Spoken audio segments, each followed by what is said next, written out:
Fiesc, Indústria Forte é Desenvolvimento. O Sesc Sescope Santa Catarina, onde tem vida, tem cooperativismo, informam.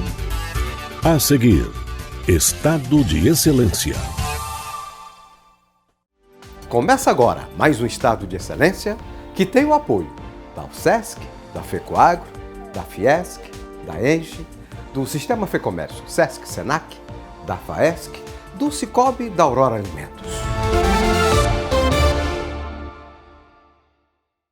Veja as atrações do programa de hoje. O Fórum Empresarial Investe SC marcou o encerramento da Semana da Indústria. As grandes empresas de Santa Catarina, que é uma característica, são empresas nascidas no Estado, o que reflete exatamente esse espírito empreendedor do catarinense. Custo Brasil e comércio exterior foram temas dominantes na programação do evento. Como a gente pensou lá atrás, em 2019, numa parceria com o MBC, o Custo Brasil, como é que a gente pode destravar e tirar, né, o Estado do cangote do setor produtivo, como o presidente sempre fala. Eu sempre gosto de lembrar nas minhas falas que de 1947, a final da década de 70, o Brasil foi a economia que mais cresceu no mundo. Nós crescemos a uma taxa média anual da ordem de 7,2% ao ano, isso na primeira metade do século passado. Agora vamos às informações de mercado. Oferecimento FAESC, a Federação da Agricultura e Pecuária de Santa Catarina. Santa Catarina tem a menor taxa de desocupação do país. Foi o estado brasileiro que registrou a menor taxa de desemprego no primeiro trimestre de 2021, com 6,2%. Número muito inferior à média nacional, que foi de 14,7%. A taxa de desocupação ela é medida pelo IBGE, uma pesquisa feita de 3 em 3 meses, que mede a quantidade de pessoas que estão à busca de uma vaga de emprego. E por que nós temos a menor taxa do Brasil? Temos uma indústria diversificada que emprega muita gente, uma indústria forte. Esse é um dos motivos pelos quais a gente fica abaixo. No entanto, no primeiro trimestre de 2021, a nossa taxa aumentou em relação ao final do ano passado, mas continua abaixo da média brasileira. Em relação ao cenário nacional, a média também subiu de 13,9% para 14,7% no mesmo período de comparação. Um dos principais motivos pelo aumento da taxa de desocupação, tanto em Santa Catarina quanto no Brasil, foi o fim do auxílio emergencial. Isso contribuiu para que mais pessoas sem o recurso do governo estejam à procura de uma vaga de emprego. Então, este é o cenário que se apresenta atualmente no Brasil e em Santa Catarina.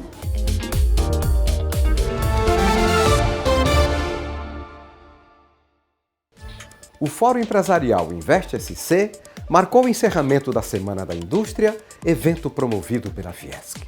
O fórum teve a participação do secretário de Estado do Desenvolvimento Econômico Sustentável, Luciano Buligon, da secretária executiva de Assuntos Internacionais de Santa Catarina, Daniela Abreu, do secretário adjunto da Secretaria Especial de Produtividade, Emprego e Competitividade, do Ministério da Economia, Bruno Portela, e do secretário de Comércio Exterior do Ministério da Economia, Lucas Ferraz. Santa Catarina, um estado de apenas 1,1% do território brasileiro, com 3,4% da população brasileira, mas é a sexta economia brasileira, um estado que tem dado resultados bastante significativos para a economia. Isso se reflete muito no saldo de empregos que temos aqui no Brasil. Santa Catarina tem uma participação importante. Nós estamos hoje com um saldo extremamente positivo entre janeiro de 2021 e abril de 2021, com mais de 100 mil empregos de saldo. Isso mostra uma característica que é própria de Santa Catarina. Aqui nesse estado, secretário, nós temos empresários realmente empreendedores, né, que reinvestem todo o seu resultado na indústria. Isso tem feito com que o estado tenha tido um desempenho bastante satisfatório. Então, a nossa dependência e o nosso resultado que temos positivo em termos de emprego, em termos de desenvolvimento social, melhor IDH do Brasil, maior expectativa de vida, entre as 100 melhores cidades do Brasil, em termos de IDH, 27 cidades são catarinenses. Isso mostra que realmente é um Estado organizado, mas muito por conta do esforço e da resiliência do catarinense. Nós não temos nenhum grande investimento federal, não temos nenhuma empresa de petróleo em Santa Catarina. A economia de Santa Catarina é dependente do esforço do povo catarinense. Quero dizer-lhes o seguinte: vivemos no melhor estado do país. Não porque temos o melhor governo, não porque só temos a melhor indústria. É porque verdadeiramente temos as melhores pessoas que não se entregam em momento algum. Nós temos a menor taxa de desocupação. Nós temos a melhor gestão da pandemia. Nós temos o menor número de desempregados do país. Nós temos quase 100 mil vagas novas de empregos geradas esse ano. Nós geramos mais de 40% das novas vagas de empregos do ano passado. Nós temos uma capacidade de resiliência superior a qualquer um dos nossos irmãos brasileiros. Nós ocupamos o período de pandemia para pagar as nossas dívidas. As pesquisas do FEComércio nos apontam que o catarinense foi o único brasileiro que utilizou todos os recursos da pandemia para pagar as suas dívidas, sanear as suas dívidas, preparou a sua família, a sua empresa para o pós-guerra. O governo do Estado fez o seu papel, viramos o ano com superávit. Teremos até o final do ano que vem 4 bilhões de investimentos do governo do Estado. O governo do Estado está presente na federação, não só como um parceiro, mas estamos aqui, eu e o Fiats, abraçados, fazendo um programa que vai ser o maior planejamento, o maior plano de metas de investimentos da nossa história. Algo que só poderá ser imaginado como foi imaginado com o governador Celso Ramos há 60 anos atrás. Nós estamos ocupando nosso tempo, senhores e senhoras empresários, para afiar o nosso machado, para assim que autorizados a trabalhar de pleno vapor, trabalharmos mais e mais fortes. O nosso avião catarinense está lubrificado, está pronto, está com o tanque cheio, está em solo, é bem verdade, mas assim que autorizado, nós vamos voar mais alto e, mais importante, nós vamos voar mais longe. Duas grandes dores eram a falta de internacionalização da nossa indústria e do nosso Estado, não que nós não sejamos grandes exportadores e muito bons de comércio exterior, mas é que o nosso potencial ainda é gigante. Então, a gente tem esse desafio de melhorar as nossas relações internacionais e o nosso comércio exterior. E a segunda grande dor, o custo do Brasil. Bruno Portela falou sobre as estratégias do Ministério da Economia para a redução do custo Brasil. Nós temos algumas ações para apresentar concretas do que a gente vem fazendo desde 2019. A primeira é a parte da redução do custo Brasil, que eu vou tratar de forma mais detalhada. Nós já conseguimos um ganho potencial de 265 bilhões, nós precificamos isso, já na veia 50 bilhões, né, com a reforma trabalhista e com o saneamento, tema muito importante, muito caro para o país e para o Estado de Santa Catarina. São 22 projetos no Congresso Nacional, então demonstra a importância da bancada federal nesse alinhamento. Então, até o final de 2021, nós queremos precificar esse custo Brasil em 800 bilhões para saber qual a meta que a gente tem de verdade, né, qual a concretude desses números. E nós, desde 2019, a gente vem realmente avançando em alguns pontos, como redução do custo das empresas com juros e reequilíbrio cambial, permitindo uma maior competitividade internacional. A nova lei do gás, nós tivemos a participação muito forte junto com o Ministério de Minas e Energias, foi sancionada neste ano, vai gerar cerca de 630 bilhões em investimentos e mudar a dinâmica do mercado. Outro tema também chamado a atenção aqui pelo secretário Luciano. Nós temos a tão festejada medida do ambiente de negócio, que foi editada pelo presidente Bolsonaro, criou 20 medidas de segurança jurídica, desburocratização e redução de custos ao setor produtivo. Isso beneficia diretamente as indústrias. Nós temos o Marco Legal das Startups, que eu tive o privilégio de participar diretamente. O objetivo é sancionar agora, na próxima semana, 1 de junho, como presidente, realmente fazendo um evento. Vamos estimular também a criação de soluções inovadoras que contribuem com a digitalização das indústrias. Ontem eu visitei o ecossistema de inovação de Santa Catarina, está preparado, e com essa desregulamentação, com essa flexibilidade com o Marco Legal das Startups, vocês têm tudo realmente para ainda se destacar ainda mais dentro do cenário brasileiro, né? Junto com São Paulo, evidentemente, em razão do seu gigantismo. Mas o Estado de Santa Catarina, com essa nova regulamentação, tem totais condições de utilizar a contento essa nova legislação. Nós dividimos o Custo Brasil em 12 elementos, eu vou passar aqui agora. Aqui a nossa mandala, ela representa 1,5 trilhão em custo Brasil, nós queremos reduzir. Aqui foi muito falado na parte de infraestrutura. Ela está presente dentro do custo Brasil, nesses 12 elementos, é o segundo ponto de maior custo do setor produtivo brasileiro. Vocês podem perceber que o maior custo, né, está entre 190 e 230 bilhões, como custo para o setor produtivo, mas o maior custo que a gente realmente estimou é o de empregar capital humano, em razão da judicialização, das regras trabalhistas, dessa burocracia, da falta de qualificação do capital humano. Hoje custa para o setor produtivo, né, de acordo com o nosso estudo, viabilizado pela MBC, Mobilização Brasil Competitivo, é de 260 bilhões a 320 bilhões. Então isso aqui demonstra realmente a importância que nós temos que dar para esse tema. Né? Além dos outros, mas empregar capital humano, dispor da infraestrutura e honrar tributos estão entre os 3 aí, principais. O ministro Guedes sempre coloca 3 pilares dentro da atuação do Ministério da Economia. A reforma previdenciária, que nós já vencemos, a reforma tributária, realmente que está sendo bem alinhado agora, e a reforma administrativa. Então, nós colocamos aqui quais são os projetos prioritários e a redução do custo Brasil de cada um. A reforma tributária tem um poder de 124 bilhões de reais de reduzir o custo Brasil, mas, claro, é de trazer racionalidade para o nosso sistema tributário. Nós temos a reforma administrativa, o licenciamento ambiental, que avançou bastante ontem na discussão, foi para o Senado ontem, nós estamos acompanhando de perto. Nós temos o projeto de debêntures de infraestrutura, depósitos voluntários, o regime de partilha de produção, a PEC da extinção dos fundos, projeto de eficiência administrativa, o marco legal das PPPs, que é muito importante para o Brasil e para o Estado de Santa Catarina especificamente, a mineração em terras indígenas, concessões florestais, marco do setor elétrico, tema bem discutido aqui hoje, e desestatização da Eletrobras e outras. Então, esses são os nossos projetos prioritários que estão na Câmara e no Senado, deputada Ângela Min. Então, a gente pede o apoio da bancada federal, realmente, de Santa Catarina, que trabalhe incessantemente na aprovação dessas medidas, numa discussão séria, responsável, mas que realmente é uma pauta muito positiva, que tem um poder muito grande de modificar o Brasil em 10 anos.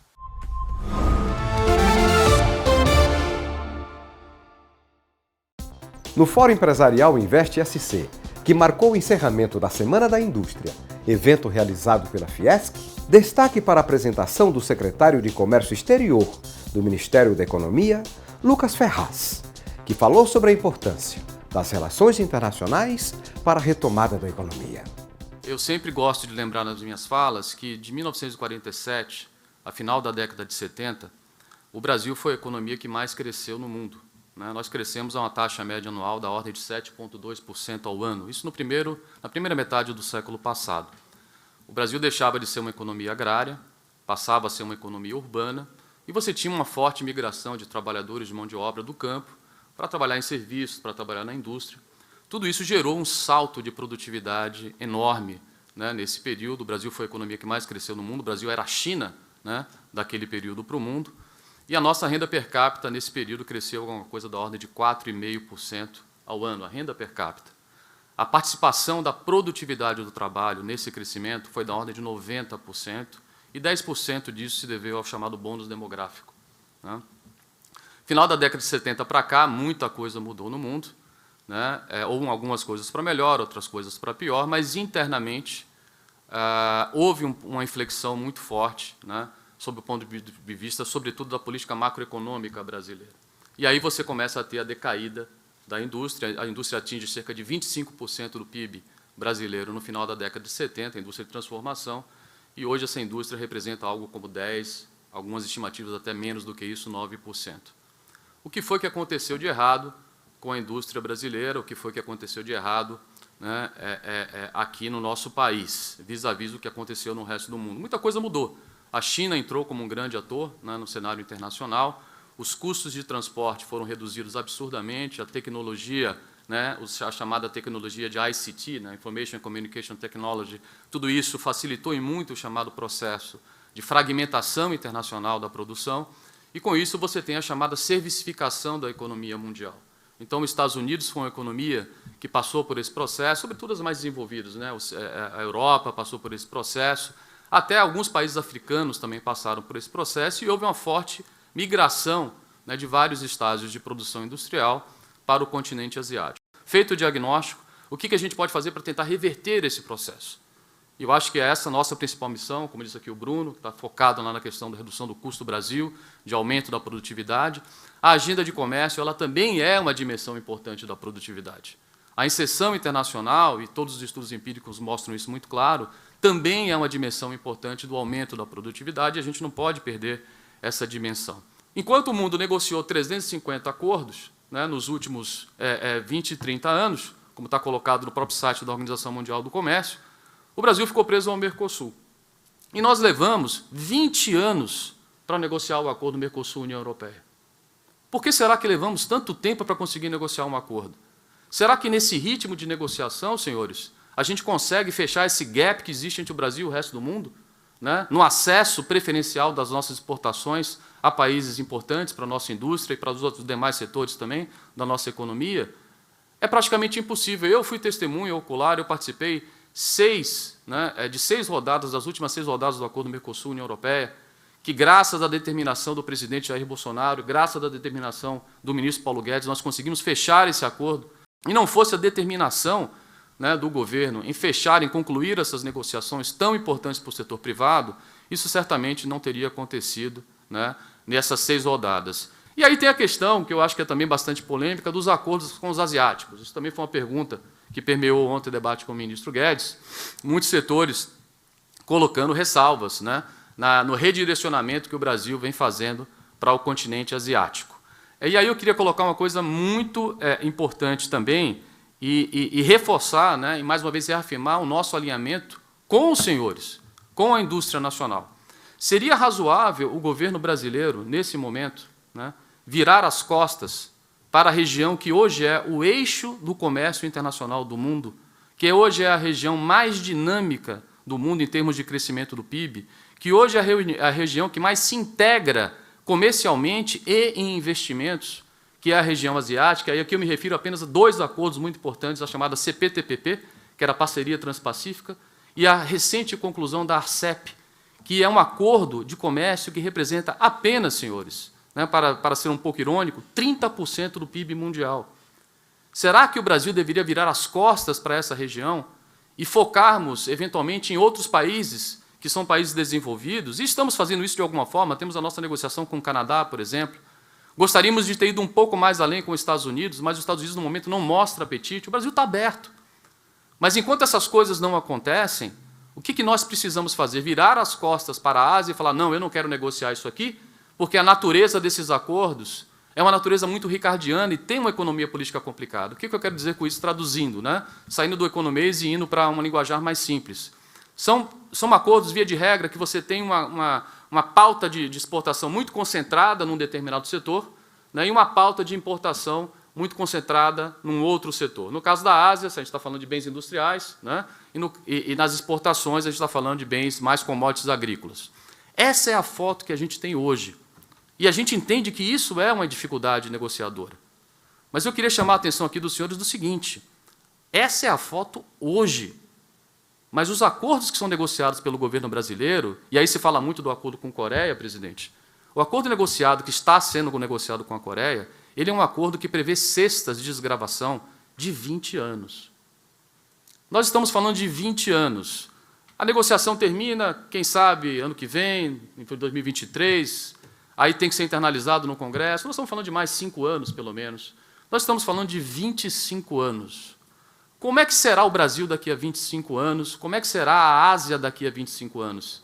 Será a Ásia daqui a 25 anos apenas um importador, né, de alimentos, ou ela estará importando bens manufaturados também, ou ela estará importando serviços. O que terá acontecido daqui até lá? Então, a gente vem trabalhando toda a parte econômica e de economia política dessas negociações. Devemos lançar também, talvez daqui a um mês e pouco, se conseguirmos uma orquestração aí no Mercosul que seja consensual, as negociações com Indonésia e Vietnã. E aí as pessoas também vão falar, pô, mas isso são acordos insignificantes, são pequenos. O que o Brasil quer com a Ásia? O Brasil tem um nível de ambição elevado com a Ásia e, certamente, a nossa agenda não se resume a um acordo com Vietnã e Indonésia ou mesmo com a Coreia.